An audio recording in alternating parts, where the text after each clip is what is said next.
Oke, kita lanjutkan pembahasan dan berbagi pengalaman menggunakan NVivo-nya untuk membahas bagaimana kalau Anda baru mau memulai menggunakan NVivo dan bagaimana Anda menyiapkan proyek baru sebagai proyek penelitian dan bagaimana mengimport data yang akan diolah dengan menggunakan NVivo. Ya, nah pada video yang ketiga ini tentunya dengan anggapan Anda sudah menginstall pada komputer teman-teman sekalian. Kita mulai ya, untuk memulai mengimport data NVivo dan memulai NVivo.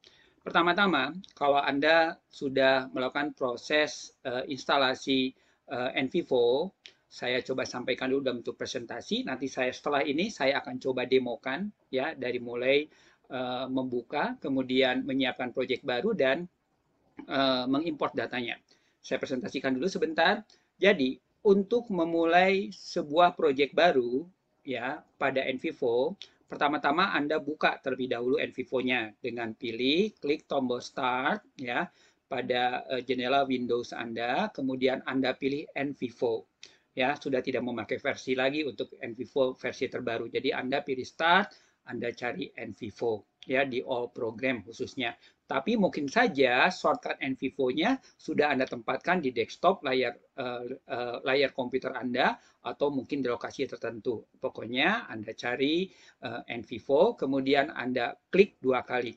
Tunggu sampai jendela NVivo ditampilkan. Ini kira-kira bentuk tampilan jendela NVivo-nya dengan tampilan sebagai berikut. Jadi saya ulangi lagi, di sebelah kiri ada navigation pane ya yang berisi kumpulan proyek-proyek yang sedang Anda buat sebelumnya yang tersimpan dalam bentuk recent project. Atau kalau ternyata proyeknya sudah cukup lama dan baru Anda mau buka kembali, Anda pilih open the other project.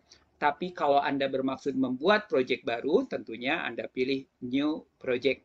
Ya, Anda pilih new project. Nah, kalau Anda perhatikan di layar presentasi Anda, ya, layar presentasi teman-teman Anda, kebetulan yang saya capture ini, saya menggunakan NVivo, masih versi trial, masih tersisa 13 hari. Kalau sudah melebihi 14 hari, ya Anda bisa beli NVivo-nya, diklik, nanti Anda akan dilinkkan ke situs pembelian software NVivo-nya. Nah, kemudian saya klik, kita lanjutkan.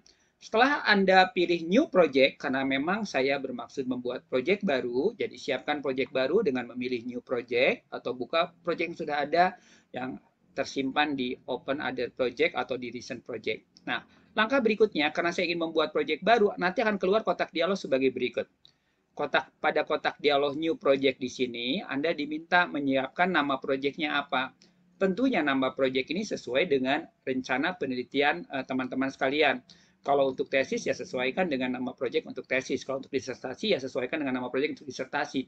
Tapi kalau penelitian kolaborasi atau penelitian umum untuk jurnal ya silakan Anda beri nama sesuai dengan tema penelitian Anda yang intinya adalah supaya nama project ini tidak tertukar antara satu project lain dengan antara satu project dengan project yang lain. Kemudian lokasi projectnya di mana? Misalkan saya beri nama Research A. Kemudian lokasi projectnya mau disimpan di mana? Perlu Anda ketahui di sini ya. Lokasi project itu idealnya tidak disimpan di drive C. Silahkan Anda simpan dimanapun selain di drive C atau di desktop. Kenapa? Agar kalau ternyata ada trouble dengan komputernya, laptop Anda gitu kan, harus diinstal ulang dan lain-lain, datanya relatif aman karena disimpan di partisi lain, ya di drive D atau di E ya, atau di media penyimpanan lain. Nah, Anda tinggal browse, tentukan lokasinya. Kemudian description, ini optional, boleh diisi, boleh tidak. Anda bisa isi dengan apa ya, gambaran umum tentang proyek penelitian Anda, tentang apa gitu kan, supaya nanti kalau Anda kalau misalkan Anda beri nama riset A, tapi tidak ada keterangan apa-apa kan Anda mungkin lupa riset A ini Anda sedang melakukan penelitian kualitatif tentang fokus penelitiannya tentang apa. Jadi bisa disampaikan di sini ya, risetnya di sini. Nah, kemudian kalau sudah teks kontennya ini ada pilihan bahasa Inggris, ada juga bahasa yang lain. Biarkan bahasa Inggris saja, biarkan bahasa Inggris, kemudian next. Nanti setelah dipilih next, langkah berikutnya adalah ke step 2 dari sebuah project baru. Di sana ada pilihan auto save the project. If yes, ya, undo is disabled.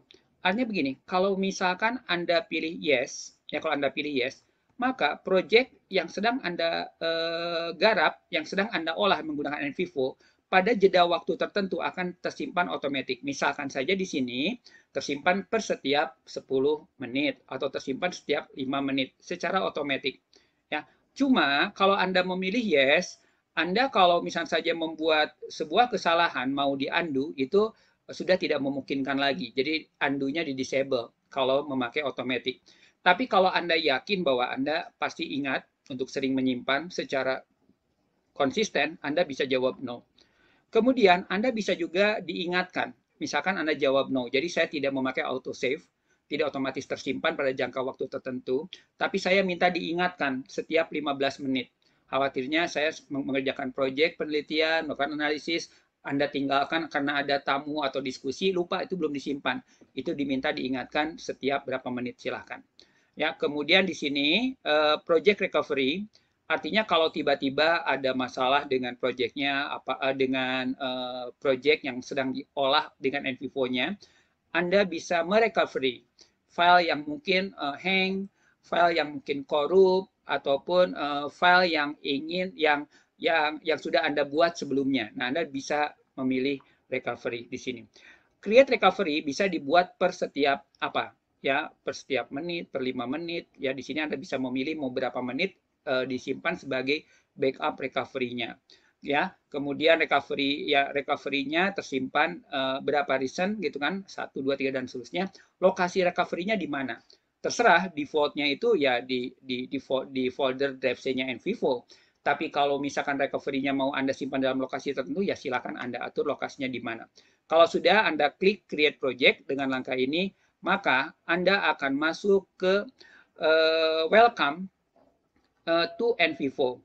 Pada jendela welcome ini ditampilkan ya start tour, ya pengenalan fitur-fitur yang disediakan oleh NVivo, mulai dari fitur untuk mengimport, fitur untuk mengorganize, ya fitur untuk mengeksplor dan centralize. Itu Anda bisa next satu-satu untuk melihat fitur apa aja di NVivo terbaru. Tapi kalau memang Anda merasa sudah cukup jelas, Anda bisa skip tour. Dan Anda centang do not show tour again. Jadi kalau centangnya ini dibuang, maka setiap Anda membuka NVivo pada besok harinya atau lusa, jendela start tour ini tidak akan ditampilkan kembali. Nah, berikutnya sekarang Anda akan masuk setelah Anda pilih skip tournya selesai, Anda akan masuk ke jendela tampilan NVivo sebagai berikut. Nanti saya demokan ya setelah ini teman-teman. Nah, di sebelah kiri ada navigation pane. Pada navigation pane di sini kalau Anda perhatikan ini nama file penelitian Anda ya. Kemudian di bawahnya ada import ya berupa data, datanya bisa berupa file, kemudian file classification dan eksternal. Data eksternal ini nanti akan dijelaskan data eksternal itu apa dan seterusnya. Kemudian di bawah ada pengorganisasian, ada coding, ada pengelompokan dalam bentuk cases dan seterusnya. Di sebelah kanan ada menu navigasi berupa file, home, import, create, explore, kemudian dan seterusnya. Di bawahnya ada grup-grup, ada ribbon yang berisi comment button dari setiap tab yang Anda pilih. Ya. Kemudian ketika Anda sedang memilih file, di sini ada keterangan bahwa file itu bisa bisa diisi dengan apa saja dan bagaimana cara mengisi filenya. Kalau ini tidak ingin ditampilkan, Anda tinggal pilih close. Nah, sekarang bagaimana cara mengimport data? Karena yang penting dalam menggunakan NVivo adalah Anda punya datanya dulu. Ya. Nah, untuk mengimport data, Anda pindahkan ke tab import. Kemudian di tab importnya ada kumpulan komen-komen bottom yang terkait dengan import. Anda pilih file. Anda pilih file di sana. Tapi sebelumnya saya ingin beri gambaran dulu. Yang dapat diimport itu apa saja? Ya, oke. Yang pertama, proses daripada pengolahan data dengan menggunakan NVivo itu memang dimulai dengan mengambil data dokumen yang Anda lalui dengan proses import ini. Data dokumen yang paling banyak digunakan adalah hasil wawancara dalam bentuk transkrip. Jadi sudah ditranskripkan di dokumen Microsoft Word misalnya saja. Tapi tidak ditutup kemungkinan Anda mengambil data berupa foto, berupa video, ya, berupa video ataupun data-data eksternal lainnya seperti website, kemudian juga dari YouTube langsung, atau dari media sosial seperti Facebook, dan lain-lain. Seperti itu. Setelah Anda import, kemudian Anda explore ya dengan cara melihat hasil data yang sudah Anda import tersebut. Ambil contoh, Anda mengimport data interview, data wawancara. Untuk mengedit, menyunting, dan mengeksplornya, Anda tinggal explore. Klik 2 kali di sana. Ya. Kemudian lakukan proses coding. Ya, proses coding. Proses coding nanti dibahas di video berikutnya. Coding ini terkait dengan apa yang paling banyak dibicarakan dari hasil wawancara tersebut. Jadi kalau berbicara tentang balance gitu ya, keseimbangan, ya Anda bisa mengcoding balance-nya sebagai hal penting yang butuh Anda ambil, ya keseimbangan, ya tentang keseimbangan. Ya, seperti itu. Kemudian nanti kalau ternyata data cukup banyak, Anda buatlah sebuah query ya untuk mencari teks, untuk menggrafikkan teks temuan, kemudian juga untuk menghitung berapa banyak teks yang Anda cari dan seterusnya dalam bentuk query. Kemudian Anda refleksikan dalam bentuk sebuah pengelompokan atau cases. Kemudian setelah itu Anda display ya, display dalam bentuk diagram pohonkah, apakah dalam bentuk bentuk grafik-grafik lainnya untuk memudahkan divisualisasi setiap temuan, kata kunci temuan yang Anda temukan, kemudian Anda buat catatan dalam bentuk memo. Kira-kira seperti itu. Nah, di sini sumber yang dapat Anda import tersebut terbagi atas 3 kelompok besar. Yang pertama adalah internal, yang biasa tersimpan di data file internal itu adalah berisi data primer, seperti catatan, ya, dari catatan temuan yang Anda buat dalam bentuk format Word gitu kan, atau transkrip wawancara, jadi wawancara yang Anda rekam menggunakan audio recorder, ya, sound recorder, kemudian Anda transkrip ke dalam bentuk format teks, baik itu menggunakan Microsoft Word, menggunakan LibreOffice Writer, baik menggunakan misalnya saja Note biasa atau WordPad ya atau apapun. Kemudian bisa juga berupa video ya, bisa juga berupa foto ya, atau data apapun yang relevan dengan proyek Anda ya. Ini adalah data primer yang tersimpan di file internal. Kemudian data eksternal berisi bahan-bahan yang tidak dapat diimport langsung ke dalam sistem. Jadi tidak bisa masuk ke dalam file research Anda, gitu kan? Ambil contoh artikel koran. Sebenarnya bisa Anda blok, di copy, dipindahkan ke dalam dokumen Microsoft Word, kemudian Anda import boleh. Tapi kalau mau dikutip langsung, ya Anda artikel koran, buku, halaman web, dan lain-lain Anda simpan sebagai data eksternal. Jadi Anda simpan hanya linknya. Ya, hanya linknya. Walaupun Anda bisa import sebagai data internal menggunakan Encapture. Kemudian berisi memo. Memo ini berisi catatan yang Anda buat pada saat melakukan pengamatan. Jadi Anda mengamati, pengamatan kan dilakukan dengan memakai panca indera kan, dengan mata, dengan telinga, misalnya saja yang Anda rekam dengan audio recorder, ya sound recorder, atau memakai kamera digital di foto, ataupun memakai handycam, misalnya saja memakai video. Nah, hasil pengamatan tersebut, ya, itu kalau Anda butuh buat catatan, Anda simpan sebagai memo. Seperti itu.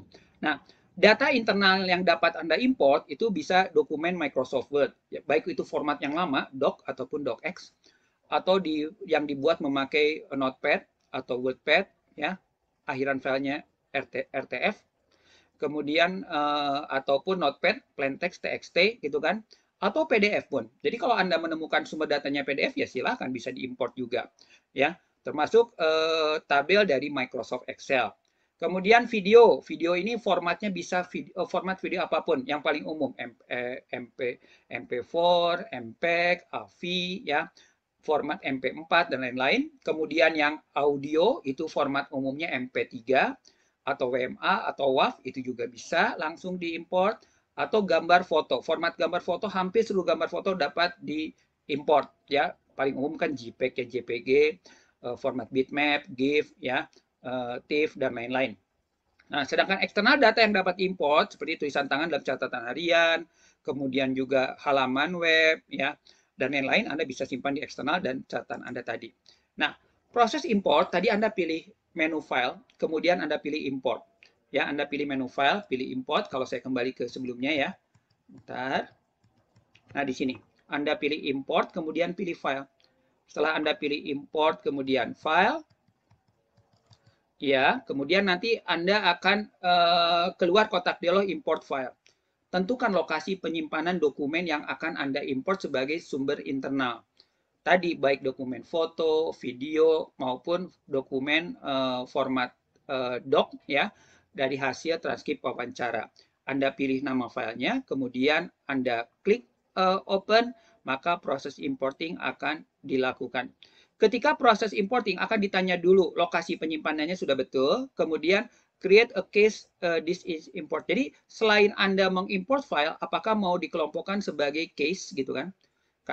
Case, ambil contoh misalnya saja, saya mau mengimport data dari hasil wawancara dari Universitas 1. Kalau Anda centang case, maka hasil wawancara tersebut selain diimport ya sebagai data internal juga dikelompokkan sebagai cases ya sebagai case atau pengelompokan case berdasarkan nama perguruan tinggi. Case ini bisa aja dikelompokkan berdasarkan gender. Jadi kalau hasil wawancara wanita itu dikelompokkan ke wanita, yang laki-laki kelompokkan ke laki-laki. Atau tadi lokasi gitu kan, lokasi penelitian, lokasi Bandung, case-nya Bandung, lokasi Jakarta, case-nya Jakarta seperti itu. Anda klik import, tunggu sampai jendela dokumen properties ditampilkan. Hasil import tersebut mau diberi nama apa? Ya, Anda beri nama sesuai dengan nama dokumennya. Misalnya transkrip wawancara, misalnya saja. Ya, atau transkrip wawancara si A, si B, si C. Di description idealnya disebutkan nama informannya, nama respondennya, ya sumber datanya, kapan tanggal pengambilannya, tempatnya, lokasinya di mana, supaya tidak lupa. Kemudian Anda klik OK. Tunggu sampai dengan proses import data selesai dilakukan. Kalau Anda perhatikan sekarang, di navigation file, sekarang saya punya file baru, transkrip wawancara. Kalau saya klik 2 kali, maka akan ditampilkan ini loh transkrip wawancaranya, yang biasanya pada transkrip wawancara sudah diidentifikasikan partisipannya siapa, informannya itu siapa, kemudian siapa interviewernya, siapa yang mewawancara. Kalau Anda pribadi ya, Anda tulis nama Anda, kapan pelaksanaannya, waktu dan tempat lokasinya, itu selalu. Nah, Anda sudah pilih-pilih dalam file wawancara tersebut antara pertanyaan jawaban karena kan sudah Anda transkrip dalam bentuk format dokumen Microsoft Word. Pertanyaan ini tentunya disesuaikan dengan fokus penelitian Anda, sesuai dengan fokus penelitian Anda gitu kan, atau subfokus dari penelitian Anda. Oke. Nah, data ini ya kalau diklik 2 kali tampil, ini bisa diedit. Jadi walaupun Anda mengimport dari data aslinya mau diedit, Anda tinggal centang edit ini. Dicentang edit di sini, kemudian Anda lakukan penyuntingan. Ya, oke.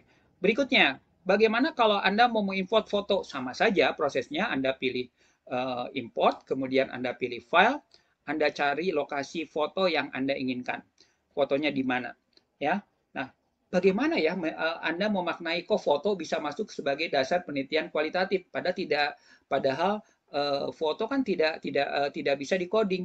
Bisa ya. Jadi Anda nanti dari foto yang Anda import tersebut sebagai data utama di internal, Anda persepsikan dari foto tersebut mewakili penelitian Anda tentang apa. Sesuai dengan area-area foto yang Anda bingkai, kemudian Anda beri narasi. Nanti narasi ini yang akan masuk ke dalam codingnya. Ya, seperti itu. Ya, sama. Kalau ternyata foto ini mau masuk ke sebagai case, Anda bisa case. Jadi tadi kalau foto ini dari Universitas 1, ya Anda bisa masukkan case ke Universitas 1. Tapi kalau Anda kebetulan mau foto ini adalah mewakili gender perempuan, Anda casekan ke kelompok data gender perempuan. Anda klik import, maka nanti akan keluar kotak dialog picture properties karena foto, kemudian namanya apa, misalnya jaga jarak, tempat dan tanggal pengambilan fotonya. Oke. Itu untuk contoh foto. Nanti hasilnya seperti ini. Jadi kalau Anda lihat di filenya akan ada transkrip wawancara yang tadi dan jaga jarak. Nah, nanti kalau ternyata misalkan saja Anda mau melihat fotonya, tinggal klik 2 kali, fotonya tampil di sini. Nah, baru di sini Anda berikan interpretasi dari foto tersebut. Ini contoh foto orang menjaga jarak dalam perkuliahan. Anda bisa sorot area yang menunjukkan bahwa ini adalah jaga jarak dalam perkuliahan. Anda blok, kemudian Anda berikan di sini narasi, ya narasi pada koordinat yang Anda sorot tersebut. Jadi dalam satu foto mungkin mempunyai beberapa makna yang nanti akan dikoding dalam beberapa coding yang berbeda. Itu foto. Berikutnya, untuk video sama saja. Anda tinggal pilih import, file, Anda cari video. videonya bisa Anda ambil, kalau Anda mengambil sendiri videonya, memakai handycam atau memakai kamera digital ataupun memakai HP, silakan video tersebut Anda pindahkan dulu ke lokasi penyimpanan data, baru Anda import. Ya, semua format video dapat Anda ambil. Kalau satu format video tidak bisa terambil, Anda berarti konversi dulu ke format video yang lain.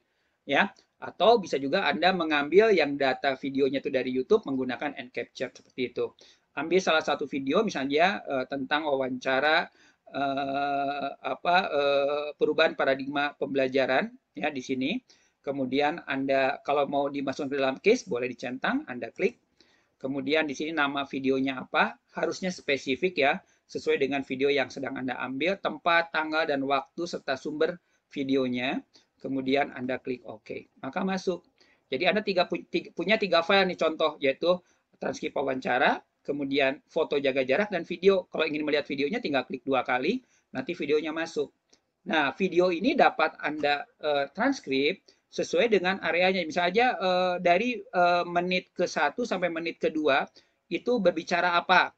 Anda sorot startnya dari menit 1 sampai end di menit ke-2, kemudian Anda transkripkan di sini. Anda transkripkan di posisi sebelah kanan. Ya, nanti kita bahas di sana. Ya, kalau mau diedit tadi Anda pilih edit kemudian ditranskripkan. Tapi kalau foto, video, hasil wawancara tidak mau ditampilkan di kanannya, di sini ada tombol X di kanan tab. Jadi masing-masing dalam bentuk tab, itu tabnya bisa ditutup untuk menutupnya. Nah, berikutnya selain dengan cara memilih menu import kemudian dipilih file, Anda juga dapat mengimport data itu dengan cara klik di menu file di sini, Anda pilih data file, kemudian klik kanan mouse, Anda klik kanan mouse di pilihan navigation file ini. Nanti ada banyak pilihan import kan di sini. Import file, import survey, import from. Kalau Anda ingin misalkan saja import file, berarti sama dengan tadi, import file. Jadi file wawancara, dokumen dalam bentuk format dokumen Microsoft Word misalkan, dokumen foto, ya, foto ataupun video, itu bisa menggunakan import file.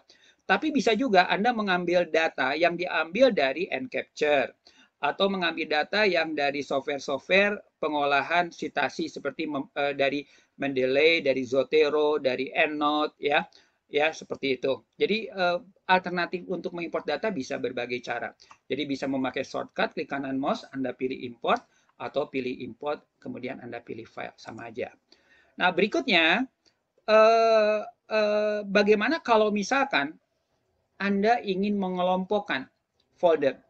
Karena idealnya begini, ya, wawancara idealnya dikelompokkan dalam kelompok folder wawancara. Jadi tidak dicampurkan dengan video, dengan foto.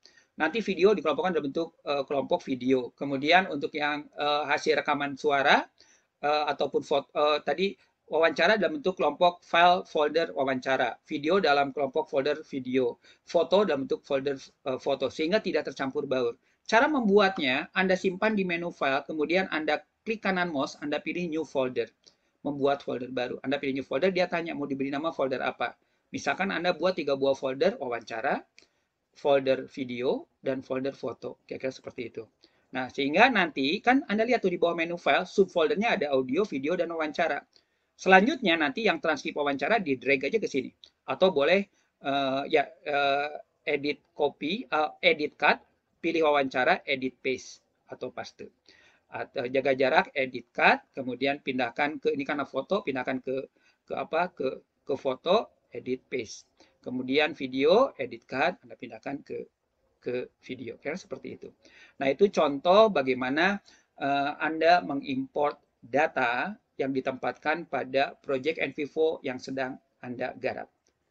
Cukup jelas? Oke. Jadi Bapak Ibu sekalian, kita mencoba membuka NVivo-nya. Setelah dibuka NVivo-nya, saya ingin membuat project baru. Ya, kita coba demokan bagaimana membuat project baru. Bapak Ibu tinggal pilih new project, kemudian keluarkan step pertama ini. Ya, project name-nya apa? Misalkan saya beri nama penelitian A misalkan saja. Lokasi project-nya di mana? Tinggal di browse, Bapak Ibu tentukan lokasi project-nya mau di mana. Silahkan. Tetapi saya ingatkan kembali, jangan disimpan di drive C atau di desktop. Ya, akhiran filenya .nvv. Ya, kemudian kalau sudah, biarkan text content language-nya bahasa Inggris, paling umum, next. Kemudian ditanya step yang kedua, ini mengulang yang tadi. Ditanya apakah autosave-nya mau diaktifkan atau tidak. Saya menjawab no, karena saya mau secara konsisten saya simpan manual. Kemudian diminta diingatkan, yes, setiap 15 menit takutnya saya belum menyimpan. Recovery saya aktifkan agar kalau ada trouble dengan hang komputer dan lain-lain, saya punya backupnya. Kalau sudah create project, tunggu, nanti projectnya akan ditampilkan dan akan keluar jendela welcome to NVivo.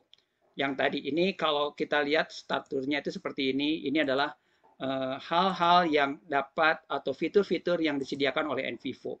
Kalau ini dirasakan tidak membantu, Anda pilih skip tour saja, ya skip tour, dan Anda masuk ke jendela NVivo-nya. Sebentar, saya minimize dulu jendela NVivo-nya. Sudah kelihatan ya, Bapak Ibu sekalian. Ini jendela awal proyek penelitian A yang tadi Bapak Ibu siapkan. Ini jendela tampilannya. Kalau Bapak Ibu perhatikan di sini di navigation pane ini ada data. Data ini harus diisi dengan data hasil penelitian Bapak Ibu sekalian di lapangan. Ada kelompok file classification, ada kelompok eksternal. Kita berangkat dari file dulu, masih kosong.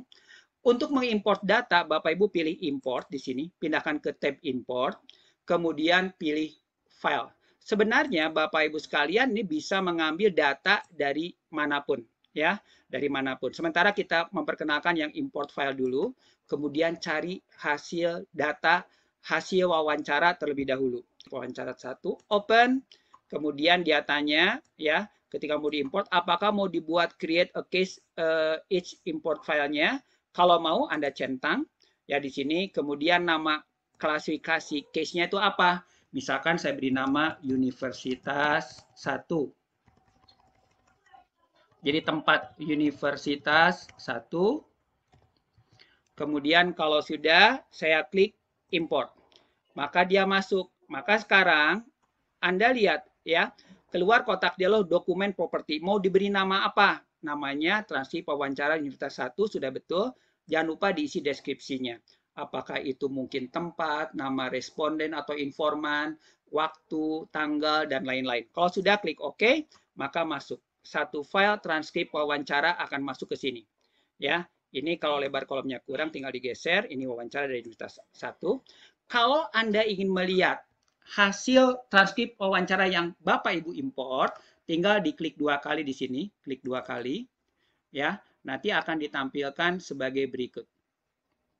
Ini loh transkrip wawancara dari Universitas 1. Jadi ada partisipannya siapa, respondennya, informannya, interviewer yaitu Bapak Ibu sebagai peneliti atau kalau melalui orang lain silahkan, atau anggota tim, tanggal, waktu, dan tempat. Ini pertanyaan penelitiannya di sini, ini pertanyaan penelitiannya.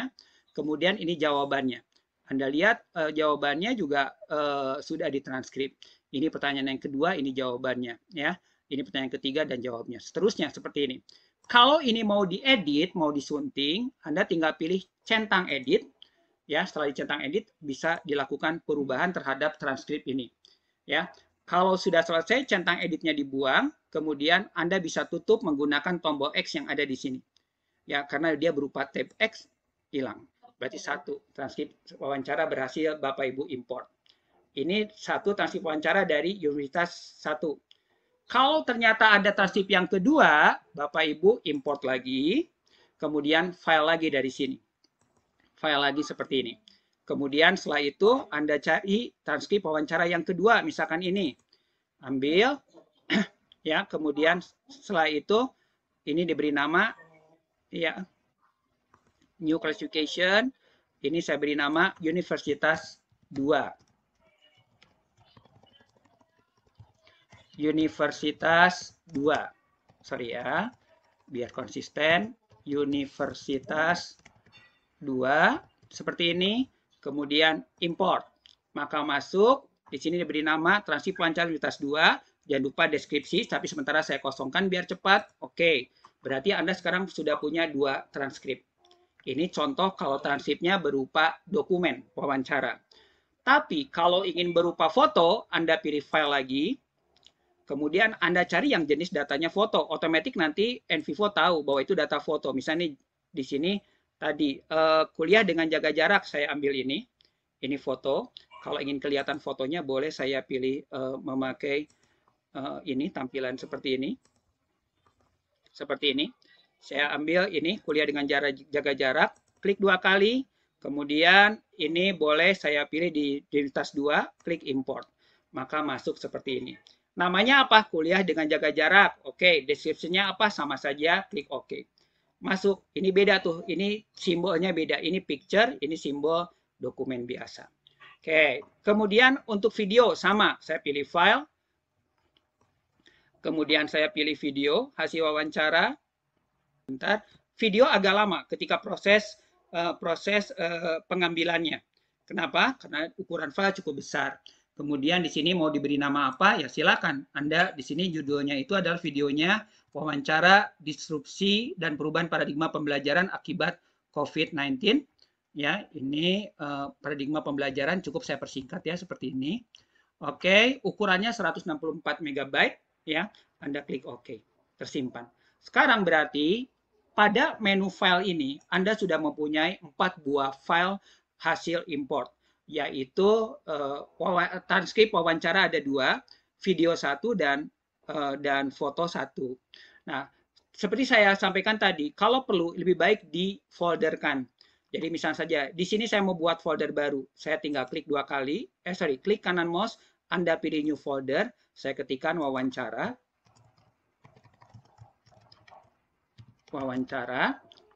Oke, berarti Anda punya subfolder wawancara.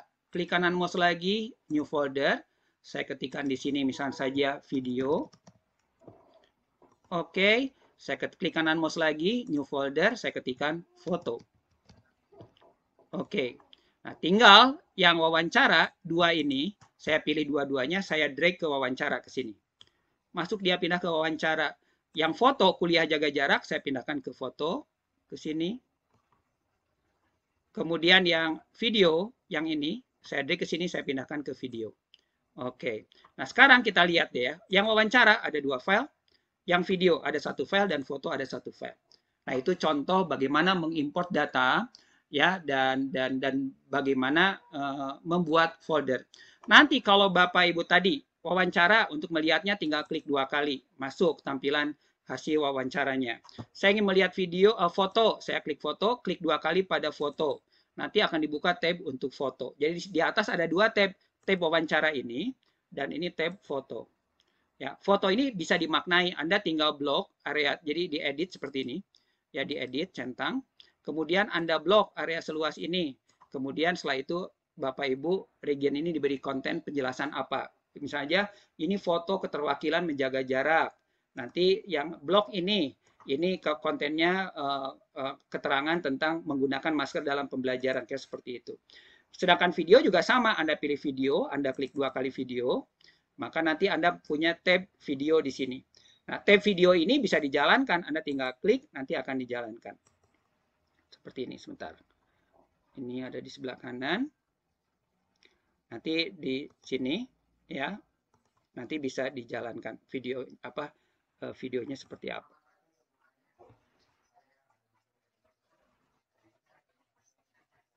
Nah, Bapak Ibu sekalian, tinggal di blok mulai dari awal menit sama akhir menit, kemudian berikan konten daripada makna daripada atau translate daripada hasil video capture tersebut. Kira-kira seperti itu. Ya, saya stop. Kira-kira seperti itu. Nah, di sini untuk menutupnya saya tinggal tutup ini kalau Bapak Ibu perhatikan tuh ada berderet tab. Ini saya tutup. Ya, ini saya tutup. Kemudian ini saya tutup. Nah, jangan lupa Bapak Ibu sering disimpan. Saya save. Dengan di save maka data hasil import baik itu foto, video, wawancara itu tersimpan dengan aman.